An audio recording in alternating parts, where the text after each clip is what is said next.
Hello दोस्तों, स्वागत है आपका संकल्प स्पीसीज में। आइए देखते हैं एनसीईआरटी क्लास 8 की चैप्टर नंबर 2। यहाँ से बहुत इम्पोर्टेंट हो सकता है। ये यहाँ से मॉडर्न हिस्ट्री की शुरुआत होती है। थोड़ा सा ओवरव्यू चलते जाएगा और बहुत इंपॉर्टेंट यहाँ से चैप्टर है। आप लोग यहाँ से स्किप नहीं कीजिएगा। तो उस समय तो क्या था कि चैप्टर नंबर 2 है, एनसीईआरटी क्लास 9 की चैप्टर है, क्लास 8। चैप्टर नंबर 2 में देखते हैं व्यापारी से साम्राज्य तक कंपनी की सत्ता स्थापित होती है। थोड़ा सा देखते हैं मुगल के बारे में। मुगल बादशाहों में औरंगजेब आखिरी शक्तिशाली बादशाह थे। उन्होंने वर्तमान भारत के बहुत बड़े हिस्से पर नियंत्रण स्थापित कर लिया था। 1707 में जब उस औरंगजेब की मृत्यु हो जाती है तो बहुत सारे मुगल सूबेदार और बड़े बड़े जमींदार अपनी ताकत दिखाने लगे और उन्हें अपने क्षेत्रीय रियासतों पर काम कर ली। और ये जब औरंगजेब की मृत्यु के बाद जो बड़े बड़े सूबेदार थे और जमींदार थे वो अपने आप को स्वतंत्र राज घोषित करने की कोशिश की और बहुत सारों ने कर भी ली। जैसे जैसे विभिन्न भागों में ताकतवर क्षेत्रीय रियासतें सामने आने लगी, दिल्ली अधिक दिनों तक प्रभावी केंद्र के रूप में नहीं रहा। 18वीं सदी के उत्तरार्ध तक राजनीतिक क्षतिज पर अंग्रेजों के रूप में एक नई ताकत उभरने लगी थी और अंग्रेज पहल एक छोटी सी व्यापारी कंपनी के रूप में भारत आए थे और यहाँ के इलाके पर कब्जे उनकी ज़्यादा दिलचस्पी नहीं थी। तो फिर ऐसा कैसे हुआ कि एक दिन वे इस विशाल साम्राज्य को स्वामी बन बैठे। इस अध्याय में हम देखेंगे कि कैसे, क्या हुआ, कब हुआ। ये थोड़ा सा फोटो देख सकते हैं आप।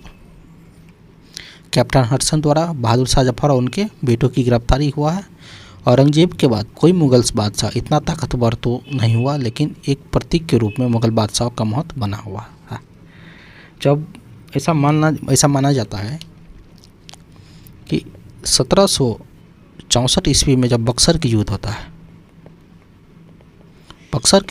है, वहाँ के बाद अंग्रेज ने मुगल के कोई भी शासक रहते उसको बस पपेट के रूप में, बस सिंबल के रूप में बैठा कर रखते। कब तक? तो 1857 तक। 1857 तक लास्ट मुगल रहते हैं, उसको भी उखाड़ फेंकते हैं बहादुर शाह टू को। उसके बाद कहा जाता है कि 1857 ब्रिटिश शासन के विरुद्ध भारी विद्रोह शुरू हो गया। विद्रोहियों ने मुगल के बहादुर शाह जफर, जिसको बहादुर शाह जफर भी कहा जाता है, जफर इसलिए कहा कि जफर नाम से पोइट्री लिखते थे, अपना नेता मान लिया था। और जब विद्रोह कुचल दिया गया तो कंपनी ने बहादुर शाह जफर को देश छोड़ने के लिए मजबूर कर दिया गया और उसके बेटे को उसके सामने मार डाला। बहादुर शाह जफर के सामने मार डाला। अब बहादुर शाह को कहाँ ले गया? तो रंगून ले गया और यहाँ पर उसकी ब्लाइंड होकर ये डेथ हो गया। अब थोड़ा सा ईस्ट इंडिया कंपनी के बारे में देखते हैं। पूर्व में ईस्ट इंडिया कंपनी का आना कैसे हुआ।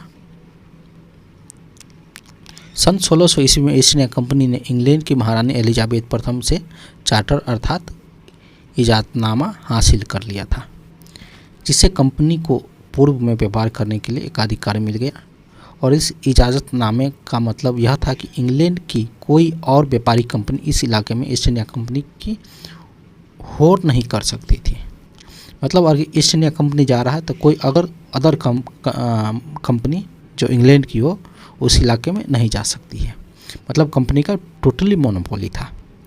इस चार्टर के सहारे कंपनी समुद्र पार जाकर नए इलाके खंगाल सकती थी, वहाँ से सस्ते कीमत पर चीज़ें खरीद सकते थे और यूरोप में ऊंची कीमत पर बेच सकती थी।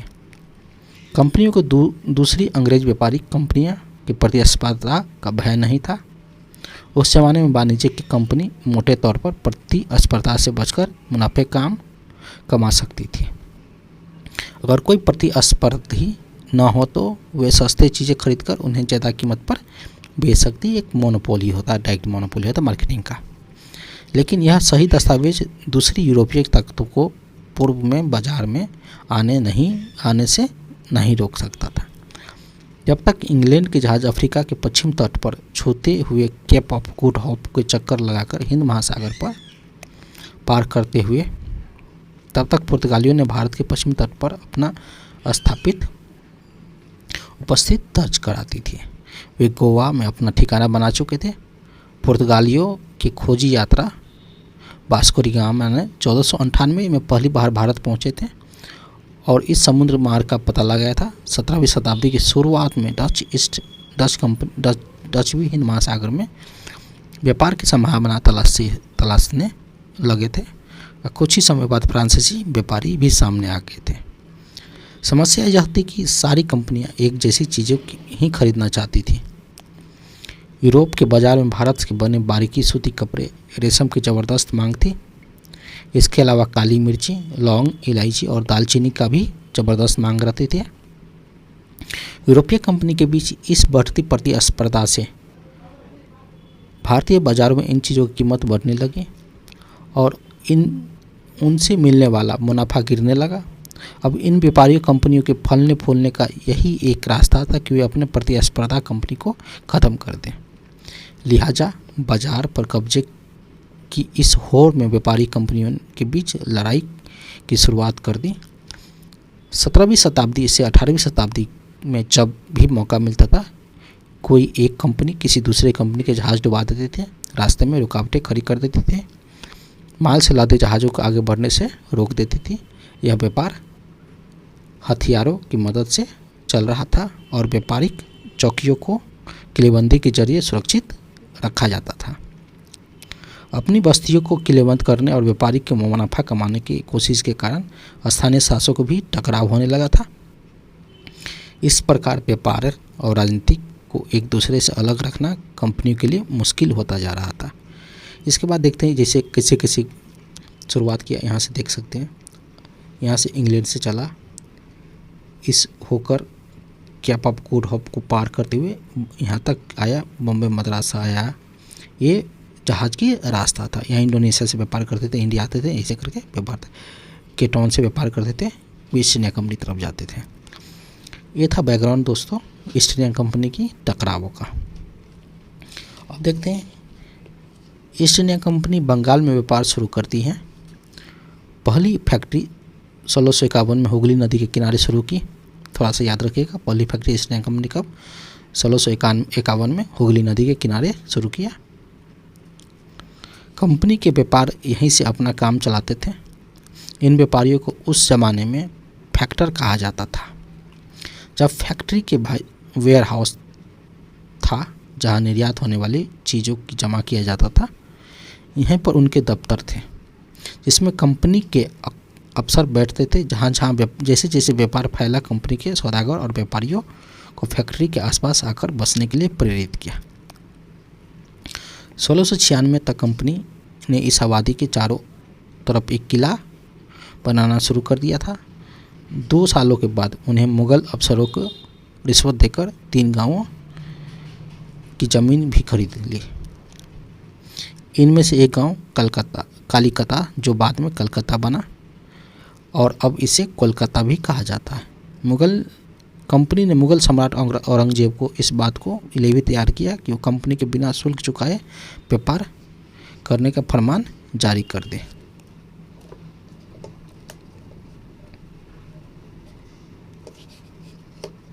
कंपनी ज़्यादा से ज़्यादा रियायतें हासिल करने और पहले से मौजूद अधिकारों का ज़्यादा से ज़्यादा फ़ायदा उठाने लगी थी। उदाहरण के लिए औरंगजेब ने फरमान से केवल कंपनी को ही शुल्क मुक्त व्यापार का अधिकार मिला था। कंपनी के जो अफसर निजी तौर पर व्यापार चलाते थे उन्हें यह छूट नहीं थी, लेकिन उन्होंने भी शुल्क चुकाने से इनकार कर दिया। इससे बंगाल में राजस्व वसूली बहुत कम हो गई थी।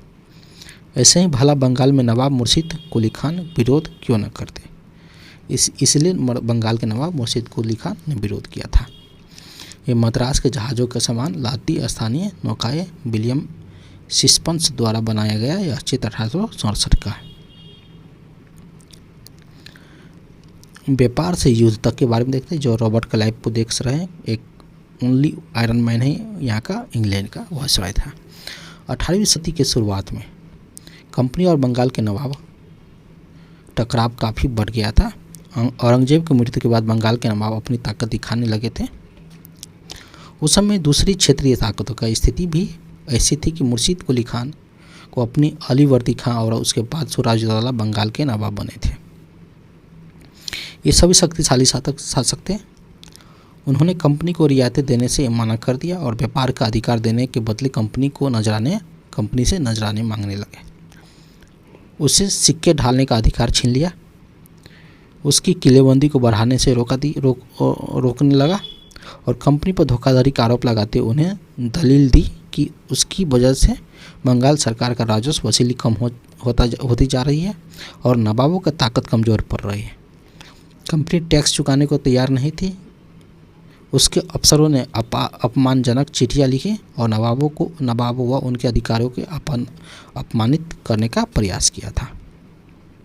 कंपनियों का कहना था कि स्थानीय अधिकारियों की बेतुकी मांगे से कंपनी व्यापार की तबाह हो रहा था।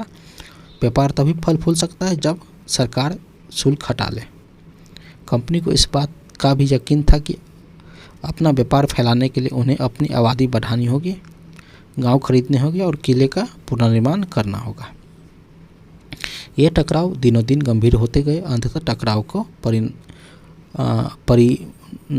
परिणामस्वरूप प्लासी का प्रसिद्ध युद्ध होता है। कब? 1757 को। ये रॉबर्ट क्लाइव है, देख सकते हैं आप। प्लासी का युद्ध देखते हैं। 1756 में अली वर्दी खां की मृत्यु के बाद सिराजुद्दौला बंगाल के नवाब बने। कंपनी को सिराजुद्दौला की ताकत से काफ़ी भय था। सिराजुद्दौला की जगह कंपनी एक ऐसा कठपुतला नवाब चाहता था जो उसे व्यापारिक रियायतें और अन्य सुविधा आसानी से देने की आनाकानी न करे। कंपनी ने प्रयास किया कि सिराजुद्दौला के प्रतिद्वंदियों से किसी को नवाब बना दिया जाए। कंपनी को कामयाबी नहीं मिला। जवाब में सिराजुद्दौला ने हुक्म दिया कि कंपनी उनके राज्य के राजनीतिक मामलों में टांग अड़ाना बंद करे और किलेबंद रोके और बाकायदा राजस्व चुकाए। जब दोनों पक्ष पीछे हटने को तैयार नहीं हुए तो 30,000 सिपाहियों के साथ नवाब ने कासिम बाजार में स्थित इंग्लिश फैक्ट्री पर हमला बोल दिया। नवाब की फौज ने कंपनी के अफसरों को गिरफ्तार कर लिया, गोदाम पर ताला लगा दिया, अंग्रेज़ों के हथियार छीन लिए गए, अंग्रेज़ जहाज़ों को घेरे में ले लिए। उसके बाद नवाब ने कंपनी के कलकत्ता स्थित किले पर कब्जा के लिए उधर का रुख किया। कलकत्ता के हाथ से निकल जाने की खबर सुनने पर मद्रास में तैनात कंपनी अफसरों ने रॉबर्ट क्लाइव के नेतृत्व में सेनाओं का रवाना किया और इस सेना को नौसैनिक बेरे की मदद भी मिल रही थी। इसके बाद नवाब के साथ लंबे समय तक सौदेबाजी चली। आखिरकार 1757 में रॉबर्ट क्लाइव ने प्लासी मैदान में सिराजुद्दौला के खिलाफ कंपनी की सेना का नेतृत्व किया और नवाब सिराजुद्दौला की हार का एक बड़ा कारण सेनापतियों में से एक सेनापति मीर जाफर की कारगुजारियाँ भी थी। मीर जाफर की टुकड़ियों ने युद्ध में हिस्सा नहीं लिया और रॉबर्ट क्लाइव ने यह कहकर उसे अपने साथ मिला लिया कि सिराजुद्दौला को हटाकर मीर जाफर को नवाब बना दिया जाएगा। ये देख सकते हैं महान्यायालय कक्ष है जो ईस्ट इंडिया कंपनी का हाउस लेडन हाउस स्ट्रीट में। ये चित्र में देख सकते हैं सिराजुद्दौला है। संपन्नता का आश्वासन क्या है? इंग्लैंड के लोग ईस्ट इंडिया कंपनी की शासकीय महत्वाकांक्षाओं को संदेह और अविश्वास से देखते थे। प्लासी की लड़ाई के बाद रॉबर्ट क्लाइव ने अंग्रेज सम्राट के एक मुख्य विदेश मंत्री विलियम पिट को 7 जनवरी 1759 को कलकत्ता में यह चिट्ठी भेजी थी। लेकिन इतनी विशाल सत्ता का वाणिज्यिक कंपनी के लिए बहुत बड़ी बात है। मैं खुद यह सोचकर अभिभूत हूँ कि इन समृद्ध रियायतों पर पूरा कब्जा हासिल करने में कोई परेशानी नहीं आएगी। अब मैं यह फैसला आप पर छोड़ता हूँ कि आप सालाना 20 लाख स्टार्लिंग की आमदनी और 3 प्रांतों का कब्जा, कोई ऐसी चीज़ जिस पर इतना शोर मचाना उचित हो। ये संपन्नता का आश्वासन था। प्लासी की जंग इसलिए महत्वपूर्ण मानी जाती है क्योंकि भारत में यह कंपनी का पहली बड़ी जीत था। प्लासी की जंग के बाद सिराजुद्दौला को मार दिया गया मीर जाफर नवाब बना। कंपनी अभी भी शासन की जिम्मेदारी संभालने को तैयार नहीं था। उसका मूल उद्देश्य तो व्यापार को फैलाना था, मगर यह काम स्थानीय शासकों की मदद के बिना लड़ाई लड़े ही किया जा सकता था। तो किसी राज को सीधे अपने कब्जे में लेने की क्या जरूरत है। जल्दी कंपनी को एहसास होने लगा कि यह रास्ता भी आसान नहीं है। कठपुतली नवाब भी हमेशा कंपनी के इशारों पर नहीं चलते थे। आखिरकार उन्हें भी तो अपने प्रजा की नज़र का सामना और संप्रभुत्व को दिखावा करना पड़ता था। तो फिर कंपनी क्या करती। जब मीर जाफर ने अपनी कंपनी का विरोध किया तो कंपनी ने उसे हटाकर मीर कासिम को नवाब बना दिया। मीर कासिम परेशान करने लगा तो बक्सर की लड़ाई 1764 में उसको भी हराना पड़ा। उसे बंगाल से बाहर कर दिया गया और मीर जाफर को दोबारा नवाब बना दिया गया। अब नवाब को हर महीने 5 लाख रुपये कंपनी को चुकाने थे। कंपनी अपने सैनिक खर्च से निपटाने और व्यापारिक जरूरत तथा अन्य खर्चों को पूरा करने के लिए पैसा चाहती थी। कंपनी और ज़्यादा इलाकों तथा उससे ज़्यादा कमाई चाहती थी।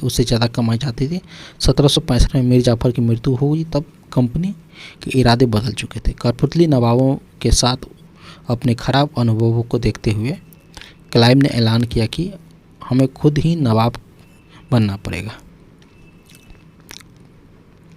आखिरकार 1765 में मुगल सम्राट ने कंपनी को बंगाल प्रांत का दीवान नियुक्त कर दिया गया। दीवान मिलने के कारण कंपनी को बंगाल का विशाल राजस्व संसाधनों पर नियंत्रण मिल गया था। इस तरह कंपनी की एक पुरानी समस्या हल हो गई। 18वीं सदी की शुरुआत से भारत के साथ उसका व्यापार बढ़ता जा रहा था, लेकिन उसे भारत में ज़्यादातर चीज़ें ब्रिटेन से लाए गए सोने और चांदी के बदले खरीदने पड़ते थे। इसकी वजह से ये उस समय ब्रिटेन के पास भारत में बेचने के लिए कोई चीज़ नहीं था। प्लासी के जंग के बाद ब्रिटेन में सोने की निकासी कम होने लगे और बंगाल की दीवानी मिलने के बाद तो ब्रिटेन में सोना लाने की ज़रूरत नहीं थी। अब भारत से ही होने वाले आमदनी के सहारे कंपनी अपने खर्च चला सकती थी। इस कमाई से कंपनी भारत में सूती रेशम कपड़ा खरीद सकती थी और फौजों को संभाल सकती थी और कलकत्ते के किले और दफ्तरों का निर्माण में लागत उठा सकती थी। कंपनी के अफसर और नवाब बन बैठे थे। कब नवाब बनने का क्या मतलब था? इसका मतलब तो यही था कि कंपनी के पास सत्ता और ताकत थी, लेकिन इसके कुछ और फायदे भी थे। कंपनी का हर कर्मचारी नवाबों की तरह जीने का ख्वाब देखते थे। प्लासी युद्ध के बाद बंगाल के असली नवाबों को इस बात के लिए बाध्य कर दिया था कि वे कंपनी के अफसरों को निजी तोहफे के तौर पर जमीन, बहुत सारा पैसा दें। खुद रॉबर्ट क्लाइव ने भारत की बेहिसाब दौलत जमा कर ली थी। 1743 में जब वह इंग्लैंड से मद्रास आया था तो उसकी उम्र 18 साल थी। 1767 में जब वह दोबारा गवर्नर बनने के बाद वह हमेशा के लिए भारत रवाना हुआ तो यहाँ इसकी दौलत 4,11,2 पाउंड के बराबर थी। दिलचस्प बात यह है कि गवर्नर ने अपने पूरे कार्यकाल में उसे कंपनी के भीतर फैले भ्रष्टाचार को ख़त्म करने का काम सौंपा, लेकिन 1772 ईस्वी में ब्रिटिश संसद ने उसे खुद भ्रष्टाचार के आरोप पर अपनी सफाई देनी पड़ी थी। सरकार को उसकी अकूत संपत्ति के स्रोत संदेहास्पद लगे और उसे भ्रष्टाचार आरोपी से बरी तो कर दिया, लेकिन 1774 ईस्वी में उसने आत्महत्या कर ली। कंपनी के सभी अफसरों पर क्लाइव की तरह दौलत इकट्ठा नहीं कर पाए थे। बहुत सारी बीमारियों और लड़ाई के कारण कम उम्र में ही मौत का निवाला बन गए थे। इसके अलावा उन सभी को भ्रष्ट और बेईमान मानना भी सही नहीं होगा। उनमें से बहुत सारे अफसर साधारण परिवार से आए थे। सबसे बड़ी इच्छा बस यही थी कि वे भारत में ठीक ठाक पैसा कमाएं और ब्रिटेन लौटकर आराम से ज़िंदगी बसर करें। जो जीते जी धन दौलत लेकर वापस लौट गए, उन्होंने वहाँ आलीशान जीवन जिया। उन्हें वहाँ के लोग नवाब कहते थे। यहाँ भारतीय शब्द नवाब का ही अंग्रेजी संस्करण बन गया। उन्हें लोग अक्सर नए अमीर और सामाजिक हैसियत के रातों रात ऊपर आने वाली लोगों के रूप में देखते थे। नाटकों कार्टूनों में उनका मजाक उड़ाया जाता था। अब देखते हैं कंपनी का फैला शासन के बारे में देखते हैं।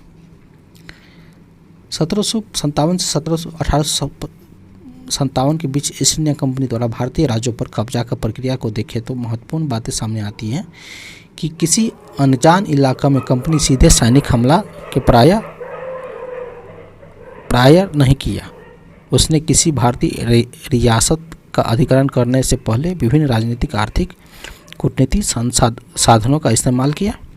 बक्सर की लड़ाई 1764 के बाद कंपनी भारतीय रियासतों में रेजिडेंस तैनात कर दी है। ये कंपनी राजनीतिक या राजनीतिक और व्यावसायिक प्रतिनिधि होते थे। उनका काम कंपनी के हितों का रक्षा करना और उन्हें आगे बढ़ाना था। रेजिडेंट के माध्यम से कंपनी के अधिकारी भारतीय राज के भीतर मामलों में दखल देने लगे थे। अगला राजा कौन होगा, किस पद पर किसे बैठाया जाएगा, इस तरह की चीज़ों पर कंपनी के अफसर ही तय करना चाहते थे। कई बार कंपनियों के रियायतों पर सहायक संधि भी थोप दी। जो रियायत इस बंदोबस्त को मान लेती थी उसे स्वतंत्र सेनाएं रखने का अधिकार नहीं रहता था। उसे कंपनी की तरफ से सुरक्षा मिलती थी और सहायक सेना के रखरखाव के लिए कंपनी को पैसा देती थी। अगर भारतीय शासक रकम अदा करने से चूक जाते थे तो उसे जुर्माने के तौर पर उनका इलाका कंपनी कब्जे में ले लेती थी। उदाहरण के लिए जब रिचर्ड वेलेस्ली गवर्नर जनरल 1798 से लेकर 1805 तक थे, उस समय अवध के नवाब को 1801 में अपना आधा इलाका कंपनी को सौंपने के लिए मजबूर किया, क्योंकि नवाब सहायक संधि सेना के लिए पैसा अदा करने में चूक गए थे। इसी आधार पर हैदराबाद को भी कई इलाका छीन लिए गए थे। इसके बाद देखते हैं क्लाइव खुद को कैसा दिखता था। संसद की एक समिति के सामने सुनवाई के दौरान क्लाइव ने कहा था कि प्लासी की लड़ाई के बाद उसे जबरदस्त संयम का परिचय दिया। उसके बाद उसने क्या कहा था, उस स्थिति का कल्पना कीजिए जब प्लासी की जीत ने मुझे लाख खड़ा कर दिया था। एक ताकतवर राजा मेरे इशारे पर चल रहा था। एक संपन्न शहर मेरी दया पर था। उसके सबसे दौलतमंद महाजन मेरी एक एक मुस्कुराहट के लिए एक दूसरे के गिरेबान खींच रहे थे और मैं ऐसे खजानों के बीच गुजर रहा था जो सिर्फ मेरे लिए खुले होते थे। एक तरफ सेना, दूसरी तरफ जवाहरात थे। अध्यक्ष महोदय, मैं अपने इस संयम को देखकर खुद हैरान हूँ। क्लाइव ने ये कहा था जब सुनवाई उसकी हो रही थी। अपने बेटा और ब्रिटिश रेजिडेंस के साथ खड़े नवाब सुजातौला टिली कैटल द्वारा यह बनाया गया चित्र है जो 1772 में बनाया था। रेजिडेंट की ताकत क्या होती थी? कंपनी द्वारा नियुक्त किए गए रेजिडेंट के बारे में स्कॉटलैंड के प्रसिद्ध अर्थशास्त्री और उसके राजनीतिक दर्शन जेम्स मिल ने यह कहा था कि दरअसल रेजिडेंट रियायत का राजा होता था। हम उससे हस्तक्षेप की मनचाही निषेधाज्ञा के तहत काम करने के लिए छूट देते जब तक स्थानीय राजा पूरी तरह अधीनस्थ रहता था और रेजिडेंट यानी ब्रिटिश सरकार के माफिक काम करता था। जो चीज़ें आराम से चलती थी, शासन के कामों में रेजिडेंट की दखलंदाजी के बिना सब कुछ चल जाता था। जब भी कुछ अलग तरह के घटता था तब राजा कोई ऐसा रास्ता अपनाता था जो ब्रिटिश सरकार गलत मानती थी, जो टकराव और उथल पुथल पैदा होती थी। ये जेम्स मिल का शब्द था। उसके बाद देखेंगे ये टीपू सुल्तान है। टीपू सुल्तान को शेर मैसूर भी कहा जाता था। उस समय जब कंपनी ने अपने राजनीतिक और आर्थिक हितों पर खतरा दिखाई दिया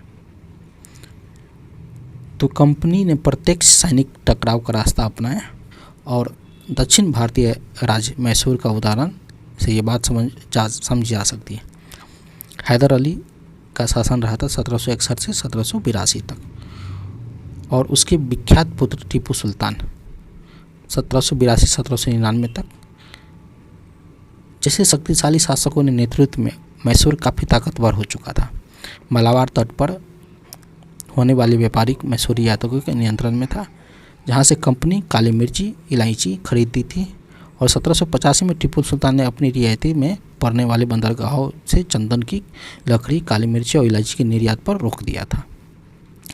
टीपू ने स्थानीय सौदागर को भी कंपनी के साथ कारोबार करने से रोक दिया था।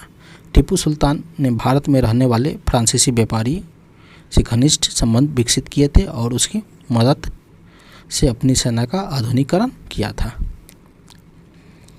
और ये देख सकते हैं चित्र में टीपू सुल्तान को बेटे को बंधक बना लिया। जब थर्ड मैसूर वार होता है, एंग्लो मैसूर वार, उसमें बेटे को बंधक बना लिया जाता है और टीपू सुल्तान के बंधक के रूप में कॉर्नवालिस के सामने पेश किया जाता है और डैनियल आम द्वारा चित्र बनाया गया। ये कंपनी की फौज को हैदर अली और टीपू सुल्तान ने कई बार युद्ध में हराया था। 1792 में मराठा हैदराबाद के निजाम और कंपनी के संयुक्त फौज हमले के बाद टीपू सुल्तान को अंग्रेज से संधि करनी पड़ी थी और संधि के तहत उसके 2 बेटे को अंग्रेज में बंधक के रूप में अपने पास रखा और ब्रिटिश चित्रकारी को ऐसा दृश्यों की तस्वीर बनाने में मज़ा आता था जिसमें अंग्रेज की सत्ता का विजय दिखाई देती थी। सुल्तान के इस कदमों से अंग्रेज आग बबूला हो गए थे, जिसे सुल्तान ने क्या किया था, कंपनी अपने सेना का आधुनिकीकरण करने के लिए फ्रांसीसी से जुड़ गया था। तो सुल्तान के इस कदम को देखते हुए अंग्रेज ने आग बबूला हो गया। उन्हें हैदर अली और टीपू सुल्तान बहुत महत्वाकांक्षी, घमंडी और ख़तरनाक दिखाई देते थे। अंग्रेज़ों को लगता था कि ऐसे राजाओं को नियंत्रण करना और कुचलना जरूरी है। फलस्वरूप मैसूर के साथ अंग्रेज़ों की 4 बार जंग हुई, 1767 से 1769 तक, 1780 से 84 तक, 1790 से 92 तक, 1799 में। श्रीरंगपट्टनम की आखिरी जंग में कंपनी की सफलता मिली। अपनी राजधानी की रक्षा करते हुए टीपू सुल्तान मारे गए। मैसूर का राजकाज पुराने वोडियार राजवंश के हाथों में सौंप दिया गया। इसके साथ मैसूर पर भी सहायक संधि थोप दी गई। ये देख सकते एक शेर है जो टीपू सुल्तान का खिलौना है। यह टीपू सुल्तान का विशालकाय मशीन खिलौने का तस्वीर है। इसमें यह नकली शेर एक यूरोपीय सिपाही को दबाए हुए है, जबकि एक सैंडल घुमाया जाता है तो नकली शेर दहाड़ता है और सिपाही के भीतर से चीख की आवाज़ आती है। अब यह खिलौना शेर लंदन स्थित विक्टोरिया एंड एल्बर्ट म्यूजियम में रखा गया। 4 मई 1799 को जब अपनी राजधानी श्रीरंगपट्टनम की रक्षा करते हुए टीपू सुल्तान की मृत्यु हो गई थी तो अंग्रेज इस खिलौनों को भी अपने साथ ले गए थे। उसके बाद यहाँ कुछ टीपू सुल्तान की कहानियाँ देखते हैं। राजाओं की छवि अक्सर जनश्रुतियों से बनती है। प्रचलित किस्सों में से उनकी ताकत का खूब यशगान किया जाता है। 1782 में मैसूर के राजा बने टीपू सुल्तान के बारे में कहा जाता है कि वह एक बार वे अपने फ्रांसीसी दोस्त के साथ जंगल में शिकार खेलने गए थे। वहाँ एक शेर उनके सामने आ गया। उनकी बंदूक ने मौके पर साथ नहीं दिया और वह कटार भी जमीन पर गिर गए। फिर भी टीपू सुल्तान निहरते ही शेर का मुकाबला किया और आखिरकार कटार उठा लिया। अंत में उन्हें शेर को मार गिराया। इसी के बाद उन्हें शेरे मैसूर की कहा जाने लगा और उनके राजसी झंडे पर भी शेर का तस्वीर होता था।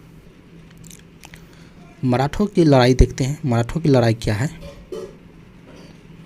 कि 18वीं शताब्दी में के आखिरी में कंपनी मराठों की ताकत को भी काबू और ख़त्म करने के बारे में सोचने लगा। उस समय मराठा बहुत ताकतवर था। 1761 में पानीपत की तीसरी लड़ाई में हार के बाद दिल्ली से देश का शासन चलाने का मराठों का सपना चूर चूर हो गया था। उन्हें कई राज्यों में बांट दिया गया। इन राज्यों का बागडोर सिंधिया, होलकर और गायकवाड़ और भोसले जैसे अलग अलग राजवंशों के साथ थी। ये सारे सरदार एक पेशवा मतलब सर्वोच्च मंत्री के अंतर्गत एक कॉन्फिडेंसरी जो राज्यमंडल के सदस्य थे। पेशवा इस राज्यमंडल का सैनिक और प्रशासनिक प्रमुख होता था और पुणे में रहता था। महादजी सिंधिया और नाना फडणवीस 18वीं शताब्दी में के आखिरी में दो प्रसिद्ध मराठा युद्ध योद्धा राजनीतिज्ञ थे।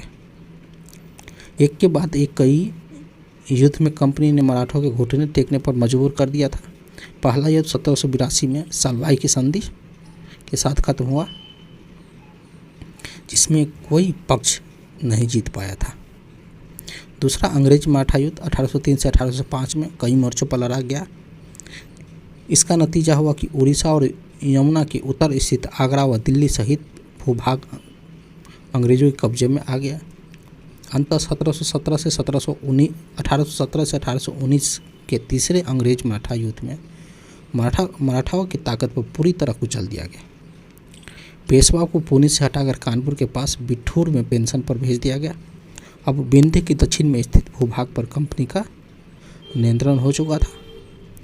सर्वोच्चता का दावा क्या है? उपरोक्त विवरण से स्पष्ट होता है कि 19वीं सदी की शुरुआत में कंपनी क्षेत्रीय विस्तार का आक्रामक नीति पर चल रही थी। लॉर्ड हेस्टिंग जो 1813 से लेकर 1823 तक गवर्नर जनरल थे, उसके नेतृत्व में सर्वोच्चता की एक नई नीति शुरुआत की गई। कंपनी का दावा था कि उनकी सत्ता सर्वोच्च है, इसलिए वह भारतीय राज्यों के ऊपर और अपने हितों की रक्षा के लिए भारतीय रियासतों का अधिग्रहण करना या उनके अधिग्रहण की धमकी देने का अधिकार अपने पास मानती थी। यह सोच के बाद भी अंग्रेजों की नीति में दिखाई देती थी, लेकिन यह प्रक्रिया बेरोकटोक नहीं चली। उदाहरण के लिए जब अंग्रेज कित्तूर, फिलहाल जो कर्नाटक में है, कि छोटे से राज्य को कब्जा लेने का प्रयास किया तो रानी चेन्नम्मा ने हथियार उठा लिए और अंग्रेज के खिलाफ आंदोलन छेड़ दिया। 1824 में उन्हें गिरफ्तार कर लिया गया और 1829 में जेल में ही उनकी मृत्यु हो गई। चेन्नम्मा के बाद कित्तूर स्थित संगोली में के एक गरीब चौकीदार रायन्ना ने प्रतिरोध जारी रखा। चौतरफा समर्थन और सहायता से उन्हें बहुत सारे ब्रिटिश शिविरों और दस्तावेजों को नष्ट कर दिया। आखिरकार उन्हें भी अंग्रेज पकड़कर 1830 में फांसी पर लटका दिए। प्रतिरोध के ऐसे कई दूसरे उदाहरण आप इस किताब में आगे पढ़ेंगे। 1830 दशक के अंत में ईस्ट इंडिया कंपनी रूस के प्रभाव से डरी हुई थी। कंपनी का भय था कि कहीं रूस का प्रभाव पूरे एशिया में फैलकर उत्तर पश्चिम से भारत को अपना चपेट में न ले ले। इसी डर के चलते अंग्रेज अब उत्तर पश्चिम भारत पर भी नियंत्रण स्थापित करना चाहते थे। 1838 से 1842 के बीच अफगानिस्तान के साथ एक लंबी लड़ाई लड़ी। वह अप्रत्यक्ष कंपनी शासन स्थापित कर लिया। 1843 की संधि भी कब्जे में आ गया। सिंध भी कब्जे में आ गया था। उसके बाद पंजाब की बारी थी। यहाँ महाराजा रंजीत सिंह ने कंपनी की दाल नहीं गलने दी और 1839 में उनकी मृत्यु के बाद रियासत के साथ दो लंबी लड़ाइयाँ हुई। आखिरकार 1849 ईस्वी में अंग्रेजों ने पंजाब का भी अधिग्रहण कर लिया। विलय की नीति क्या देखते हैं? विलय की नीति में अधिग्रहण की आखिरी लहर 1848 से 1856 के बीच गवर्नर जनरल लॉर्ड डलहौजी के शासनकाल में चले। लॉर्ड डलहौजी ने एक नई नीति अपनाई थी जिसे विलय की नीति कहा जाता है या डॉक्ट्रिन और लैप्स भी कहा जाता है। यह संधि सिद्धांत इस तर्क पर आधारित था कि अगर किसी शासक की मृत्यु हो जाती है, उनका कोई पुरुष वारिस नहीं है, तो उस रियासत को हड़प ली जाएगी, यानी कंपनी के भूभाग का हिस्सा बना लिया जाएगा। और इस सिद्धांत के आधार पर एक के बाद एक कई रियासतें जैसे सतारा 1848 में, संबलपुर 1850 में, उदयपुर 1852 में, नागपुर 1853 में, झांसी 1854 में अंग्रेजों के हाथ में चली गई।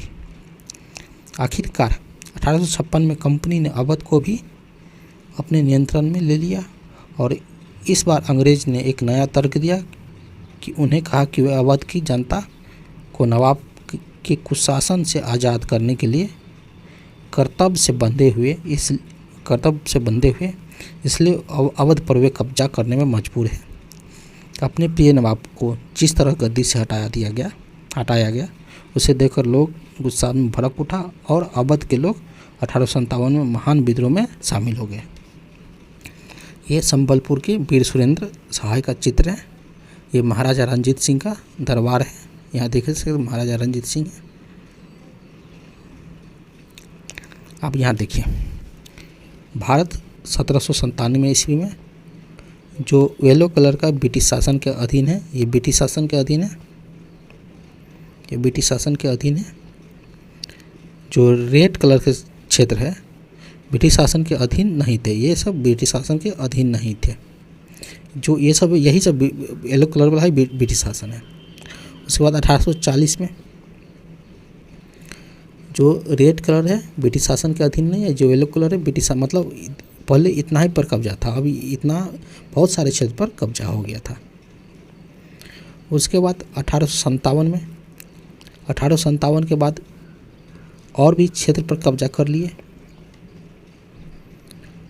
अब नए शासन की स्थापना के बारे में देखते हैं थोड़ा सा।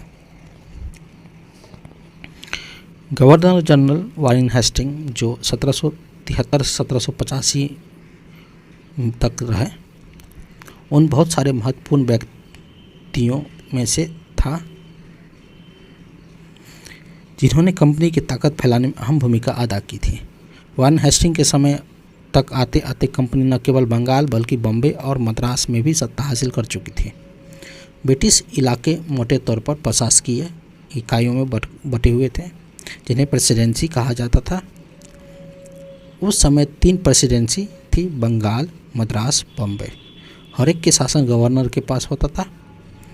सबसे ऊपर गवर्नर जनरल होता था। जैसे वारेन हेस्टिंग कई प्रशासकीय सुधार किए। न्याय के क्षेत्र में उसके सुधार खासतौर पर उल्लेखनीय था। 1772 ईस्वी में नई न्याय व्यवस्था स्थापित की गई। इस व्यवस्था में प्रावधान किया गया कि हर जिले में 2 अदालतें होगी, फौजदारी अदालत और दीवानी अदालत। दीवानी अदालतों की मुखिया यूरोपीय जिला कलेक्टर होते हैं और मौलवी और हिंदू पंडित उनके लिए भारतीय कानून की व्याख्या करते थे। फौजदारी अदालत अभी काजी और मुफ्ती के ही अंतर्गत थी, लेकिन वे भी कलेक्टर के निगरानी में काम करते थे। काजी मतलब होता है एक न्यायाधीश, मुफ्ती मतलब होता है मुस्लिम समुदाय का एक न्यायवादी जो कानून की व्यवस्था करता है। काजी इसी व्याख्या के आधार पर फैसला सुनाते हैं। महाभियोग जब इंग्लैंड के हाउस ऑफ कॉमन्स में किसी व्यक्ति के खिलाफ दुराचार का आरोप लगाया जाता है तो हाउस ऑफ लॉर्ड्स जो संसद के ऊपरी सदन में उस व्यक्ति के खिलाफ मुकदमा चलता है और इसे महाभियोग कहा जाता है। जो समय वारेन हेस्टिंग पर मुकदमा जारी था, इस क्षेत्र को पोलार्ड द्वारा 1789 में बनाया गया था। जब वारेन हेस्टिंग 1785 में इंग्लैंड से लौटा तो एडमंड बार्को ने उस पर बंगाल की शासन सही ढंग से न चलाने का आरोप जड़ दिया और इस आरोप के चलते वारेन हेस्टिंग पर ब्रिटिश संसद में महाभियोग का मुकदमा चला जो 7 साल तक चला था।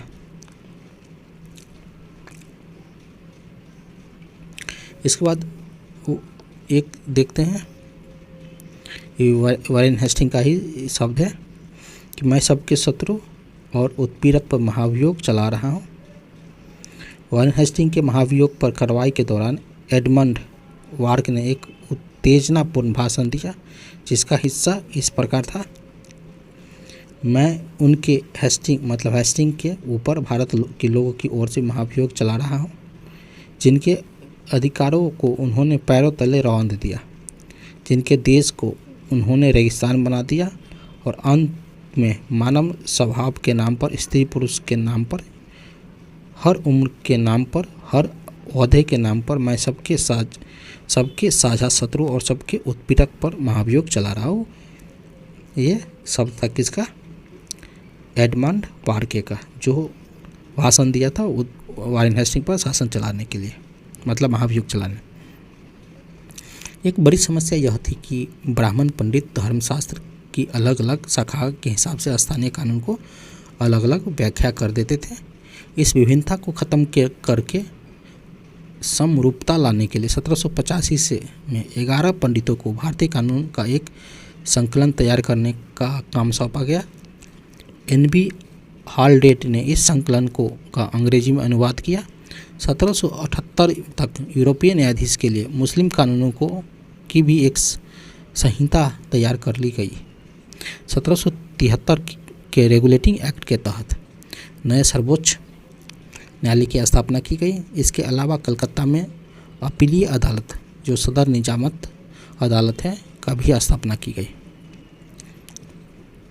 भारतीय जिले में कलेक्टर सबसे बड़ा ओहदा होता था। जैसा कि नाम से ही पता चलता है कि उसका मुख्य काम लगान और कर इकट्ठा करना तथा न्यायाधीशों, पुलिस अधिकारियों व दरोगा की सहायता से जिले में कानून व्यवस्था बनाए रखना होता था। उसका कार्यकाल कलेक्टर सत्ता संरक्षण का नया केंद्र बन गया था, जिसने पुराने सत्ता केंद्रों को हाशिए पर धकेल दिया था। कंपनी की फौज के बारे में देखते हैं। कंपनी के साथ भारत में शासन और सुधार के लिए विचार तो आए, लेकिन उसकी असली सत्ता सैनिक ताकत थी। मुगल फौज मुख्य रूप से घुड़सवार, जो घोड़े पर चलने वाला था, और पैदल सेना थी। उन्हें तीरंदाज और तलवारबाजी का प्रशिक्षण दिया जाता था। सेना में सवारों का दबदबा रहता था। मुगल साम्राज्य को एक विशाल पेशेवर प्रशिक्षण वाली पैदल सेना की जरूरत महसूस नहीं होती थी। ग्रामीण इलाकों में सशस्त्र किसानों की एक बड़ी संख्या थी। स्थानीय जमींदार मुगलों को जरूरत पड़ने पर पैदल सिपाही मुहैया कराते थे। 18वीं सदी में जब अवध और बनारस जैसी रियासतों में किसान को भर्ती करके ऐसे पेशेवर सैनिक प्रशिक्षण दिया जाने लगा, तो यह सूरत बदलने लगा कि ईस्ट इंडिया कंपनी ने जब अपनी सेना के लिए भर्ती शुरू की तो उसने यही सही तरीका अपनाया। अंग्रेज अपनी सेना को सिपाही, जो भारतीय शब्द सिपाही से ही बना, जो आर्मी कहते थे। 1820 के दशक में जैसे जैसे युद्ध की तकनीकी बदलने लगी, कंपनी की सेना में घुड़सवार की टुकड़ियाँ जरूरत कम होती गई। इसकी वजह यह भी था कि ब्रिटिश साम्राज्य बर्मा, अफगानिस्तान, मिस्र में भी लड़ रही थी, जहाँ सिपाही मस्केट और मैचलॉक से लैस होते थे, और कंपनी की सेना में एक सिपाही को बदलती सैनिक आवश्यकताओं का ध्यान रखना पड़ता था, और उसकी पैदल टुकड़ियाँ ज़्यादा महत्वपूर्ण होती जा रही थी। यह एक कंपनी के लिए काम करने वाला बंगाल का एक सवार है, जो अज्ञात भारतीय चित्रकार द्वारा बनाया गया। 19वीं सदी की शुरुआत में अंग्रेज एक समस्वरूप सैनिक संस्कृति विकास करने लगे थे। सिपाहियों को यूरोपीय ढंग का प्रशिक्षण, अभ्यास, अनुशासन सिखाया जाने लगा। उनका जीवन पहले से भी ज़्यादा नियंत्रित था। इस कोशिश में कभी कभी समस्या भी आ जाती थी, क्योंकि पेशेवर सिपाहियों की सेना खड़ा करने के चक्कर में अंग्रेज कई बार जाति समुदाय की भी भावनाओं के नज़रअंदाज कर देते थे। भला लोग अपनी जातीय और धार्मिक भावनाओं में इतनी आसानी से कैसे छोड़ सकते थे? वे खुद को अपने समुदाय का सदस्य मानने के बजाय सिर्फ सिपाही मान सकते थे। सिपाही क्या महसूस करते थे? अपने जीवन और अपनी पहचान, यानी वे कौन हैं, क्या इस बात के एहसास में जो बदलाव आ रहे थे, उनके सिपाहियों ने किस तरह देखा। जो 1857 के विद्रोह में हमें सिपाहियों इस दुनिया की झलक दिखाता है कि इस विद्रोह के बारे में आप अध्याय 5 में पढ़ेंगे। इसके बाद जो निष्कर्ष है, ईस्ट इंडिया कंपनी का एक व्यापारी कंपनी से बढ़ते बढ़ते एक भौगोलिक उपनिवेश शक्ति बन गई थी। 19वीं सदी की शुरुआत में नई भाप तकनीकी आने से यह प्रक्रिया और तेजी हो गई। जब तक समुद्र मार्ग से भारत पहुंचने में 6 से 8 माह समय लग जाता था, भाप से चलने वाली जहाज़ों ने यह यात्रा 3 हफ्ते में समेट ली। इसके बाद तो ज़्यादा से ज़्यादा अंग्रेज और उसके परिवार भारत जैसे दूर देशों में आने लगे थे। 1857 में तक भारतीय उपमहाद्वीप में 63% भूभाग और 78% आबादी कंपनी का सीधा शासन स्थापित हो चुका था। देश के शेष भूभाग अब आबादी पर कंपनी का अप्रत्यक्ष प्रभाव था। इस प्रकार व्यवहारिक स्तर पर ईस्ट इंडिया कंपनी पूरे भारत पर अपने नियंत्रण कर चुकी थी। यह था क्वेश्चन दोस्तों। दीवानी जो टीपू सुल्तान है मैच करने के लिए बोल रहा है। यहाँ देखिए, शेर मैसूर टीपू सुल्तान को कहा जाता है क्योंकि एक बार उसने शेर को हराया था। सिपाही है, वारेन हेस्टिंग के बारे में क्या है, रानी चैनमा जो कित्तौर में विरोध आंदोलन किए थे, सिपाही का कहा जाता है। वारेन हेस्टिंग क्या थे, भारत के पहला गवर्नर जनरल थे और दीवान था जो भारत का राजस्व वसूल करने वाला। ये सब क्वेश्चन है, थोड़ा सा देख लीजिएगा। ये था दोस्तों, सेकंड नंबर चैप्टर खत्म हुआ। इसी तरह चैनल के साथ बने रहिए। धन्यवाद।